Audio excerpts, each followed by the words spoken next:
Estamos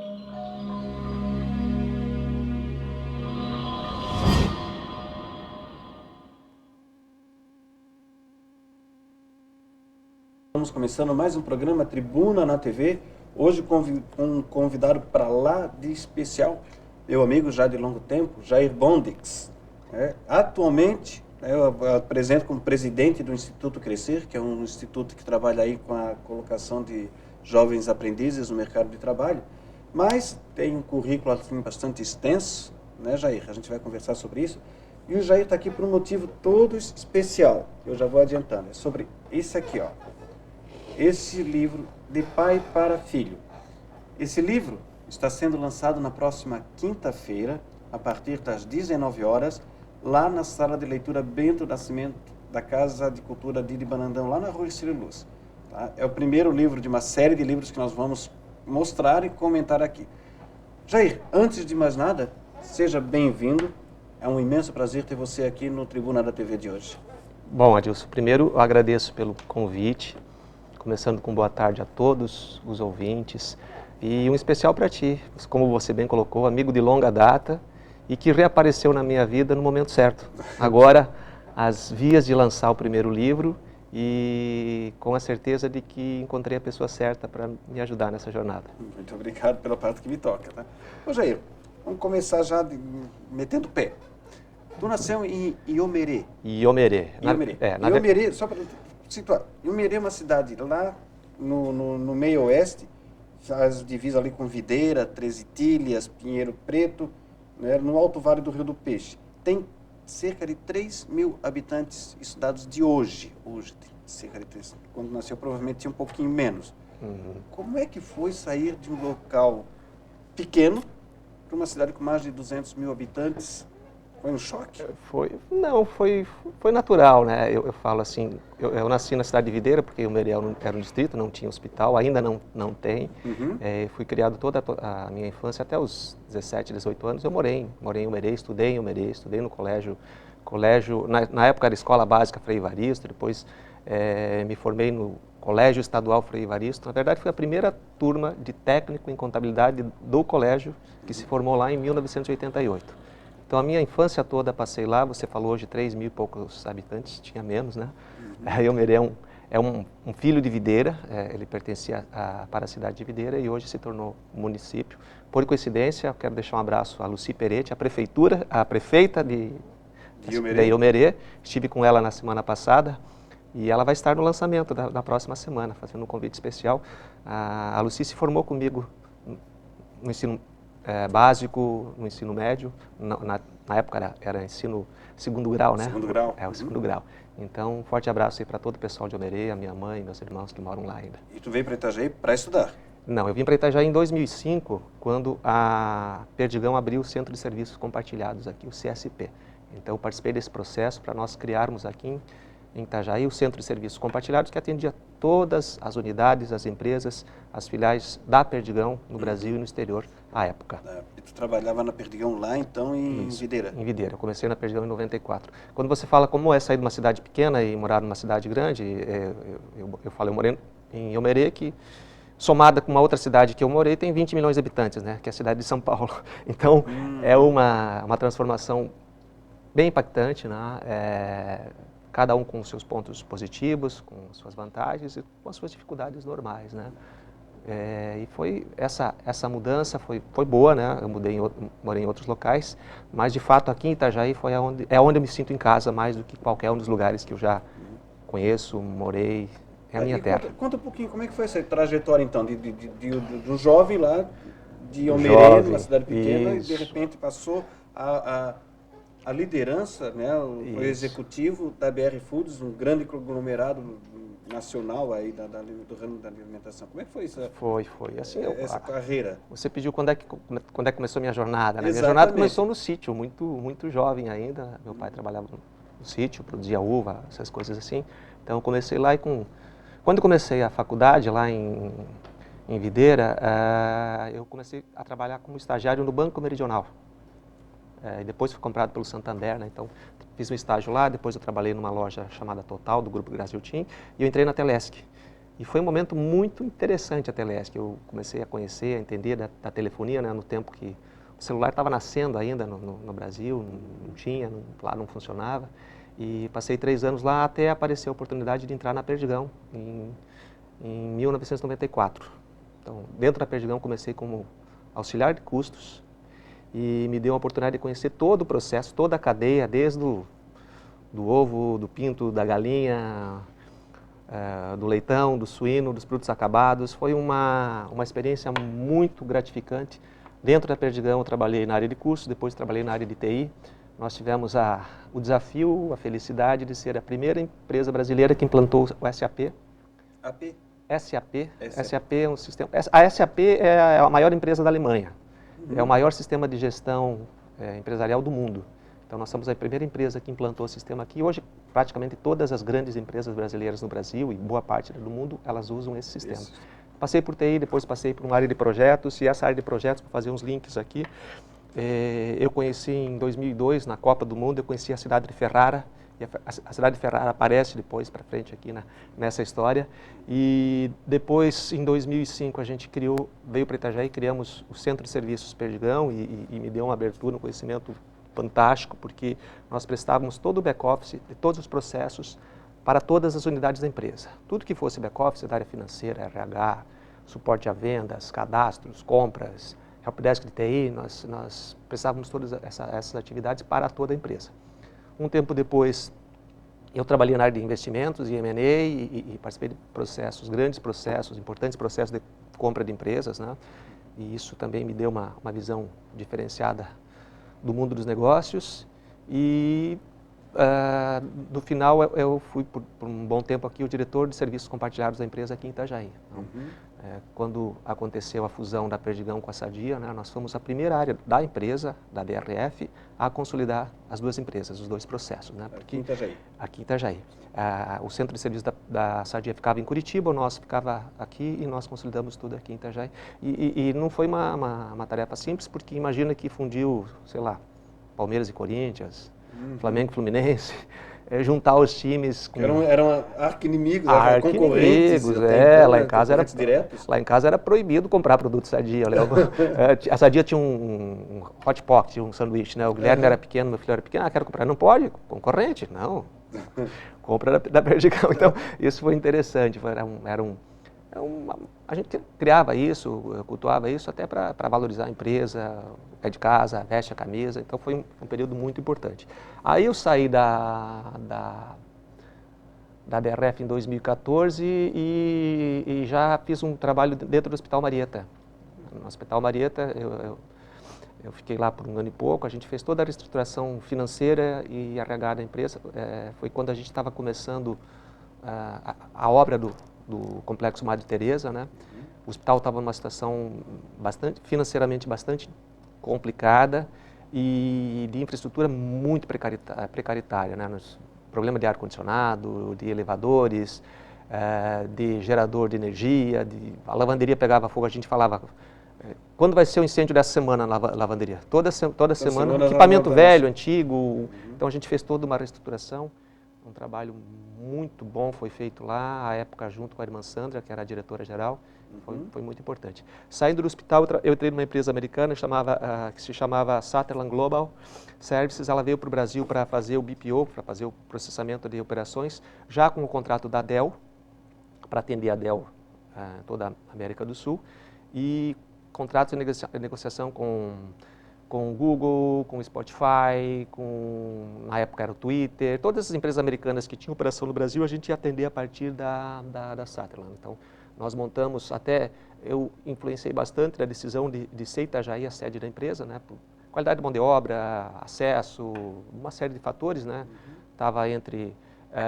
Campinas e uma cidade do Nordeste, eu não lembro, e a gente acabou, trazendo para Itajaí. Veio para Itajaí, a gente ficou um tempo aqui. O problema é que pegamos bem na crise da Dilma, né? E a empresa depois de 1 ano foi embora. Então fechou as portas aqui, levou a operação toda para Bogotá, na Colômbia, para atender essa operação aqui. E era interessante que na Sutherland eu era o vice-presidente de de contas estratégicas, né? Mas como a empresa estava começando, a gente Não tinha... era eventos, a gente fazia muitos eventos, assim, muitos congressos, seminários, participava aqui por toda a América Latina. E pediram para que no primeiro ano eu fosse também o vice-presidente de operações. 70 funcionários, claro, né? A questão é que na área de operações eu reportava para um alemão que estava sediado em Bogotá, na Colômbia, uma empresa americana. E na área comercial eu reportava para um argentino, que ficava em Buenos Aires, também numa empresa americana. Então era uma torre de Babel, né? Pois é, como é que funciona a logística? Foi Hoje em interessante. dia a gente tem WhatsApp, coisa rapidinho, mas na época Não não funcionava, era tanto assim, tanto, era bastante limitado, né? Mesmo assim, uma videoconferência que hoje você faz pelo WhatsApp, né? Sim. Não funcionava, era bastante complicado, né? Isso eu fiquei lá um pouco mais de um ano também e depois comecei a empreender, fiz alguns investimentos. Tivemos por 7 anos uma câmara de arbitragem, que eu acho que foi uma das, se não a principal, uma das principais de Santa Catarina, a Camesc. Esse processo de câmara de arbitragem, eu vi aqui no teu currículo, mas não... O que é que fazia? Então, a Câmara é a justiça do judiciário, né? é privado, é a justiça privada, né? Imagina o seguinte, você tem o SUS ou você tem um plano de saúde. Nós éramos um plano de saúde, a gente atendia como uma justiça privada aqui, um conceito bastante recente até de lei de arbitragem, funciona muito bem no mundo inteiro, mas aqui no Brasil ainda tem algumas questões do próprio judiciário que dificultam, né? Decisões de arbitragem que são questionadas no judiciário, às vezes o judiciário reverte, mas uma situação um pouco atípica, né? E há uns anos atrás nós juntamos essa operação com a Camarb, que é uma importante câmara de Belo Horizonte também, então assumiu todo o nosso portfólio aqui, mas ficamos 7 anos, fizemos congressos importantes, fizemos 5 congressos de arbitragem muito grandes e muito importantes, com alguns dos principais advogados, árbitros do Brasil, que conseguimos trazer para Itajaí. E foi nessa trajetória aí profissional que tu te engajou com a questão da associação empresarial? Isso. Ainda na época da BRF, eu tive algumas posições dentro da CI. Fui vice-presidente de comércio exterior, fui tesoureiro, tive algumas posições lá. E em 2013 foi que apareceu o Instituto Crescer lá para a CI, né? A Beth estava com uma situação de saúde delicada, foi a fundadora, uma das fundadoras, tocava o Instituto Crescer. Ela disse, olha, o projeto é bacana, importante, não vou conseguir tocar, toque. E eu acho que era a Maria Isabel Sandri, que era presidente da CI na época, se eu não me engano. Ela, então vamos pegar alguém aqui para tocar. Você toca? Eu, claro que eu toco. Eu ficava assim. Na verdade, eu não tinha noção do que era, né? Mas eu tinha um interesse aqui, vou confessar um negócio aqui. Nós tínhamos muita dificuldade de contratar aprendizes na Perdigão e tínhamos que cumprir cota. Então, por que a dificuldade? Porque não tinha mão de obra formada, porque não tinha cultura, porque não tinha... qualificação. Faltava qualificação e faltava as entidades que disponibilizassem jovens suficiente, né? Todas as empresas tendo que cumprir cota, sendo fiscalizadas, era uma dificuldade. E aí eu pensei o seguinte, bom, trabalho social não entendo nada, né? Agora, formar jovem e preparar, eu vou tocar isso aqui, vou contratar todo mundo, né? E começou assim. À época, o Crescer tinha, acho que 18, 20 jovens que trabalhavam, né? Para você ter uma ideia, fiquei 2 anos lá, saí com 150, 130. Né? A gente cresceu quase 10 vezes. Fiquei 6 anos fora, porque aí eu entrei na prefeitura, na Itajaí Participações, e tinha essa questão de não poder trabalhar na prefeitura e receber financiamento da prefeitura, né? A prefeitura sempre financiou os projetos de Tudo Crescer. E voltei agora fazem 4 anos praticamente. Tínhamos 150 jovens trabalhando, reformulamos todo o processo, a gente acabou saindo da CI, ficamos lá dentro, tínhamos uma sala na CI, hoje nós temos uma casa aí na fazenda e temos trabalhando hoje 500 jovens. 500 jovens hoje já no mercado de trabalho? Já trabalhando. Esse ano nós atendemos 1.285, se eu não me engano, jovens que ou foram contratados, começando um novo emprego, ou passaram pela formação nos projetos que a gente tem com os conveniados aí, a prefeitura, claro, obviamente, através da Secretaria de Assistência Social, um grande parceiro há muitos anos, mas temos projeto também como o da MAFRE. A MAFRE está há 7 anos com nós patrocinando um projeto. A LOG, já é o 5º ano com a LOG.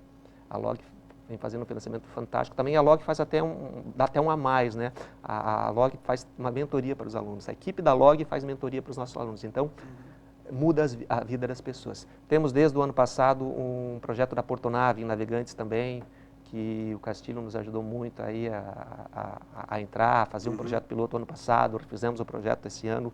de novo também, o ano que vem acredito que a gente continue lá em Navegantes também. Tivemos ano passado um projeto da IQI também, de formação voltada para o mercado financeiro. Então essas coisas vêm acontecendo, são muito importantes e a missão é nobre, né? Sim, sim. De todas as políticas públicas, eu fiz o mestrado em políticas públicas, a que eu gosto verdadeiramente é o emprego. Porque é o futuro dos jovens, né? Natural, é a política pública que gera dinheiro, que gera riqueza, que distribui riqueza. Porque diferente das assistencialistas, que precisam ser feitas, né? Mas elas são despesas, elas têm gastos, elas não geram. Claro, você investe em, sei lá, saneamento. Você diminui o custo com doenças e tudo mais. Mas o emprego, ele empodera as pessoas, ele transforma as pessoas. Eu estava falando até na formatura da LOG na terça-feira, eu lembrei de quando eu me formei no 2º grau. Um guri fazendo uma apresentação, um discurso lá muito interessante, muito bom. Eu lembrei, olha, 8 de dezembro de 1988, eu era orador da primeira turma de técnico em contabilidade do Colégio Estadual Frei Varisto, em Almerê, fazendo o discurso.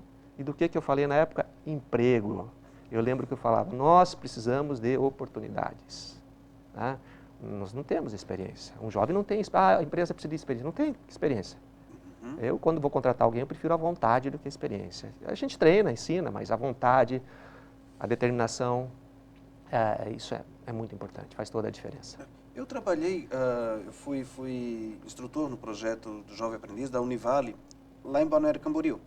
Agora a Univale também tem um projeto de Jovem Aprendiz, em parceria com a Crescer? Sim, a Univale tem um projeto de balneário já há bastante tempo. Sim. E nós, há mais de 2 anos, somos parceiros desse projeto de Itajaí. Tá?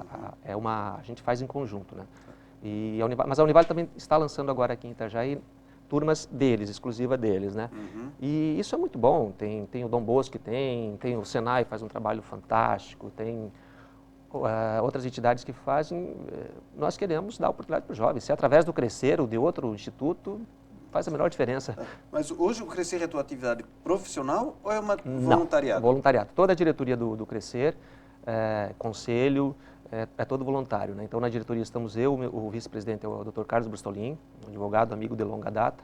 O diretor jurídico é o Pablo Rossini e o diretor financeiro é Ademir Carenhato, né? Então, são amigos, a gente forma a diretoria, voluntariado. Aí temos o conselho fiscal, temos um conselho consultivo, uma equipe aí de umas 15 pessoas voluntários que se dedicam. Aí a equipe que trabalha lá, tanto a parte administrativa como os instrutores, são todos contratados, são remunerados. Eles são remunerados mais pelo próprio Instituto Crescer? Pelo Instituto. Ou não é projeto Não. Quem paga é o Instituto. O Instituto tem fonte de receita desses jovens que estão trabalhando e os projetos são conveniados. Aí, por exemplo, os projetos da prefeitura, um instrutor contratado. O Instituto que paga, mas é verba da prefeitura. E a gente presta conta, faz o pagamento para o instrutor, para o psicólogo, para o assistente social. Certo. Né? Toda a equipe que a gente tem lá. Se for um projeto específico, tipo da LOG, por exemplo, Isso também. Isso, a mesma coisa. Os projetos, a parte de formação é tudo custeada por parcerias. Por parcerias. Isso. Aí com a iniciativa privada, nesse caso. Iniciativa privada ou pública, ou a prefeitura. Tanto faz. O que veio, a gente faz. E aí a parte quando ele está sendo o jovem aprendiz, que trabalha 4 dias e um dia ele estuda, aí é custeado com verba do Instituto, que é a taxa administrativa que cobra das empresas, que a gente faz a colocação dos jovens lá. Tá certo. E hoje, quem é que sustenta o profissional? O profissional. O profissional Jair Pontes, então, não o voluntário do Instituto Não voluntário. Então, tem algumas atividades que eu faço nesse processo, né? Eu sou síndico do prédio, do Marinho Divísio. Um abraço para o pessoal do prédio aqui. Já há alguns anos, eu acho que há 7 anos, e não pediram meu impeachment, não tem impeachment ainda, então não tem processo. Semana que vem tem mais uma eleição, vamos ver, talvez troque, mas é uma atividade. Eu sou presidente da Estera Química, é uma empresa que nós investimos lá, somos sócios, a gente produz toda a linha de saneante, desinfetante para linha lavanderia, linha hospitalar, linha piso, linha institucional, a gente tem mais de 200 itens, temos produtos com patente requerida, temos a fábrica com certificação ISO, com uma série de processos aqui. Então, eu sou o presidente lá. Sou consultor também, tenho uma empresa de consultoria, atuando com área estratégica, planejamento estratégico e recuperação tributária. A gente faz bastante recuperação tributária através do escritório parceiro, coincidentemente é o escritório do Carlos Brustolin, que é o vice-presidente do Crescer. Uhum. E ainda atuo também como conselheiro. Hoje eu sou conselheiro de administração da BRF Previdência, estou lá há pouco mais de 2 anos. E sou conselheiro da Lector Tecnologia. É uma startup que já tem bastante tempo, né? Mas é uma empresa de tecnologia que fica aqui em Blumenau. A gente atua com gestão de sistemas, capacitação de pessoas. É um projeto bastante interessante também. Certo. Rogério, nós nos conhecemos quando você foi presidente da Itajaí Participações. Sim. Né, para a implantação do Centro de Inovação. Centro de Inovação. Que hoje é o Ilume, né? Hoje é Ilume. Isso. É uma realidade, mas é uma grande diferença, né, entre a questão da iniciativa privada e... Porque ali aquilo ficou se arrastando por anos, né? A gente, até o Jandir dizia que, nossa, não sai do coisa, não anda. A cabeça de cavalo que estava lá no centro, está no estádio do Marcílio, né? Eu acho que era um cavalo de 2 cabeças. Né? Porque não... Qual é a diferença de trabalhar a questão privada e a questão pública, já que tu passou pelos essas duas vertentes? Sim. Bom, voltando um pouco, antes de existir Itajaí Participações, o Jandir me convidou e a gente tinha uma amizade muito grande, né? O Jandir sempre foi um parceiro muito grande para a Perdigão aqui em Itajaí, sempre a gente conseguiu muitas coisas através dele.